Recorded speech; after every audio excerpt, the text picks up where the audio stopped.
राहुल गांधी पर संसद में घमासान छिड़ा हुआ है। आज भी कामकाज अब तक नहीं हो पाया है।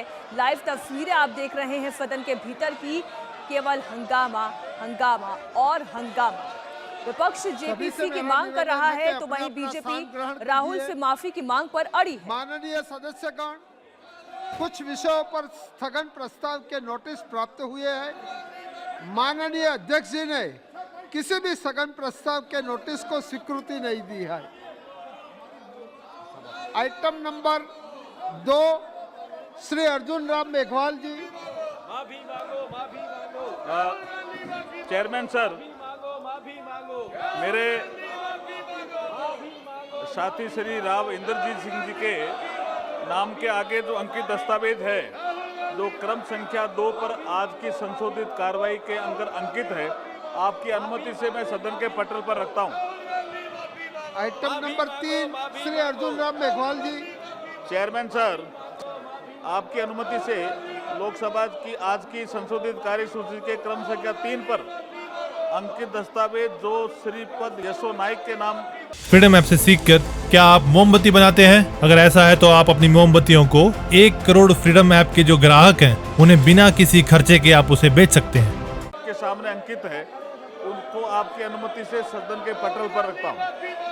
आइटम नंबर 4, श्री अर्जुन राम मेघवाल जी। धन्यवाद चेयरमैन सर, मेरे नाम के आगे जो क्रम संख्या 4 पर अंकित दस्तावेज है, जो मिनिस्ट्री ऑफ कल्चर से संबंधित है, आपकी अनुमति से सदन के पटल पर रखता हूं।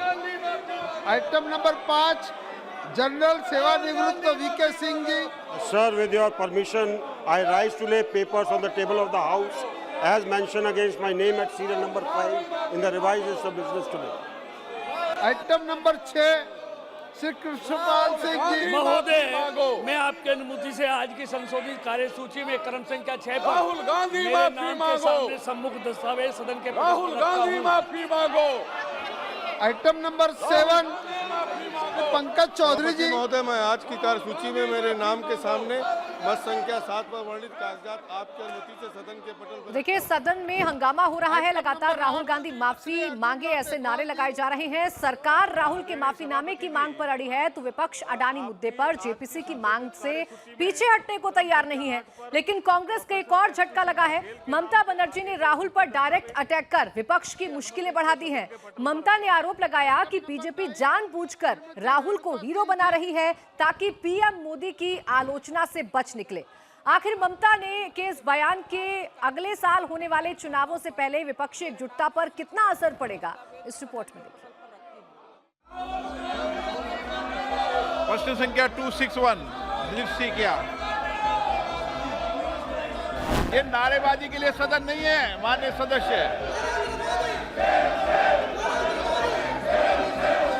ये उचित नहीं है माननीय सदस्य।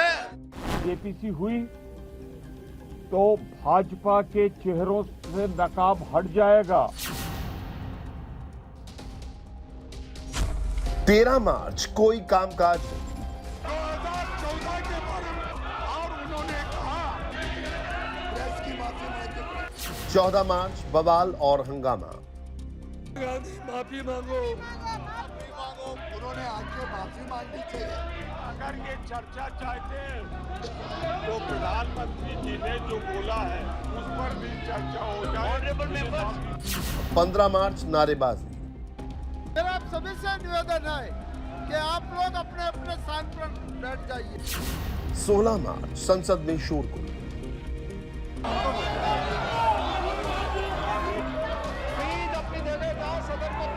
सदन की कार्रवाई चलने दो। 17 मार्च कोई कामकाज नहीं। आपको भी इतना अवसर दूंगा। मेरा आप सभी से निवेदन है कि आप लोग अपने अपने स्थान पर बैठ जाइए। तारीख बदली, तस्वीर नहीं। वही शोरगुल, वही नारेबाजी, वही हंगामा और संसद की कार्रवाई स्थगित होने का वही नजारा। बोर्ड लेके आना आपको शोभा नहीं देता है।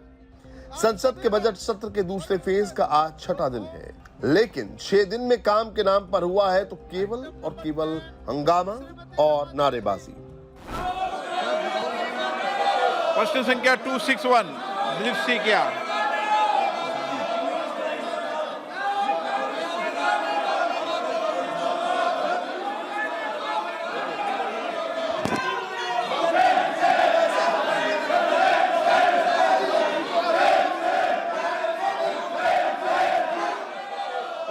संख्या 261 दिलीप सिंह क्या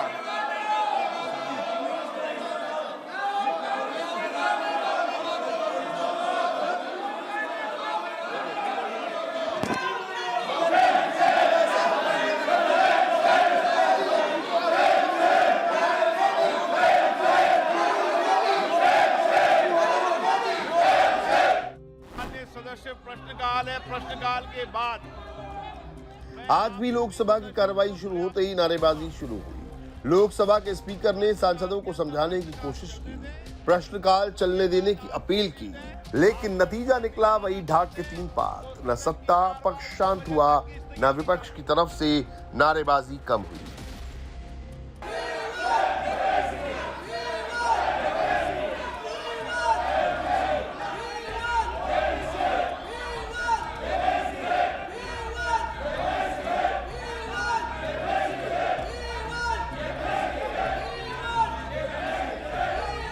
बैठिए आप, बैठिए। पार्लियामेंट फंक्शन चलाना चाहते हो तो तख्तियां लेकर आओगी। ये पार्लियामेंट फंक्शन का तरीका है आपका? पार्लियामेंट फंक्शन हो और तख्तियां लेकर आ रही हो? माननीय सदस्य, तख्तियां रखिए। पार्लियामेंट फंक्शन तख्तियां लेके नहीं आता। इसका नतीजा यह निकला कि लोकसभा स्पीकर ने सदन की कार्रवाई दोपहर 2 बजे तक के लिए स्थगित कर दी। तो सदन की कार्रवाई 2 बजे तक की स्थगित की जाती है। राज्यसभा में कुछ देर तक अलग तस्वीर दिखी। 5 मिनट तक हालात सामान्य रहा। राज्यसभा के सदस्य और सभापति हंसी ठहाके भी लगाते दिखे।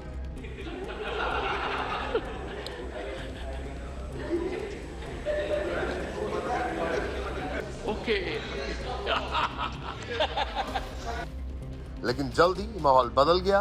इसके पहले कि सभापति अडानी मुद्दे पर नियम 267 के तहत चर्चा के लिए मिले नोटिस पर फैसला सुनाते हंगामा शुरू हो गया। सत्ता पक्ष और विपक्ष के सांसद नारेबाजी करने लगे और सभापति ने दोपहर 2 बजे तक कार्रवाई स्थगित करने का ऐलान कर दिया।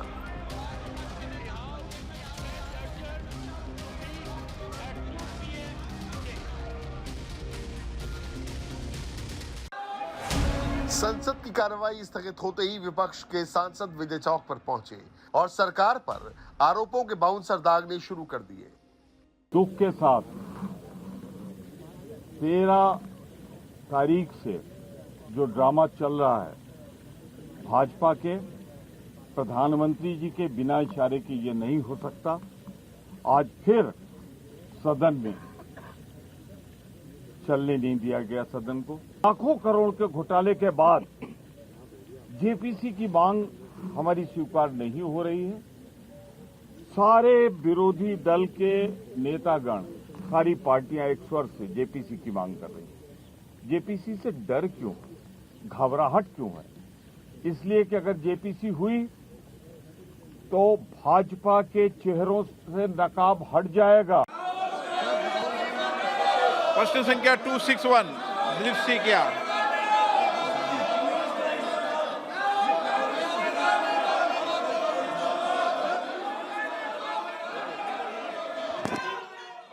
राहुल पर केवल सरकार ही अटैक नहीं कर रही है, केवल दिल्ली पुलिस ही सवाल नहीं कर रही है। टीएमसी की चीफ ममता बनर्जी ने सीधे सीधे राहुल के खिलाफ मोर्चा खोल दिया। ममता ने साफ कहा कि बीजेपी जानबूझकर राहुल गांधी को हीरो बना रही है। इससे बीजेपी को फायदा होगा। राहुल को विपक्ष का चेहरा बनाने से पीएम मोदी अटैक से साफ साफ बच जाएंगे। ममता ने राहुल को पीएम मोदी का टीआरपी तक करार दिया। आज के दीर्घदिन से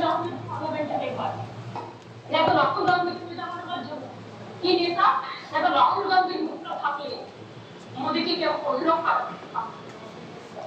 কারণ রাহুল গান্ধী হচ্ছে মোদীর সবচেয়ে বড় পার্টি সম্পর্কে আমরা বুঝে নিই, সবচেয়ে বড় টিআরপি সরকার করে। আমরা তো কোনো দেখেছি যে বাইরে থেকে হিন্দু দেশে আমাদের তাই গভর্নমেন্ট গুলো তখন আগামী ব্যাপারে আলোচনা করছে। কেন আমাদের এই ব্যাপারে আলোচনা হচ্ছে? কেন গ্যাসের ব্যাপারে আলোচনা হচ্ছে না? কেন গ্যাসের ব্যাপারে আলোচনা হচ্ছে না?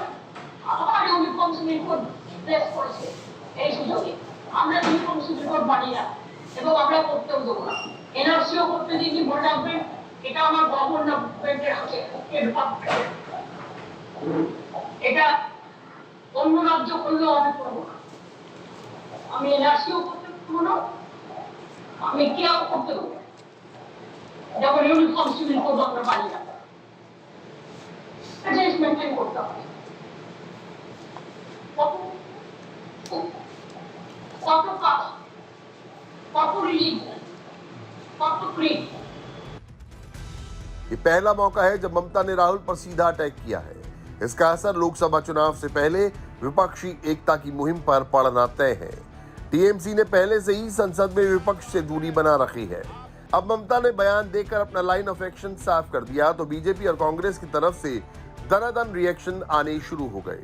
ममता बनर्जी जो कह रही है ना, ये मोदी की आदेश और निर्देश पे ही कह रही है, क्योंकि ममता बनर्जी बंगाल में भी साबित कर दिए हैं, बल्कि सारे हिंदुस्तान में ये साबित कर दिए हैं कि ममता और मोदी मतलब दीदी और मोदी में एक करार हुई है।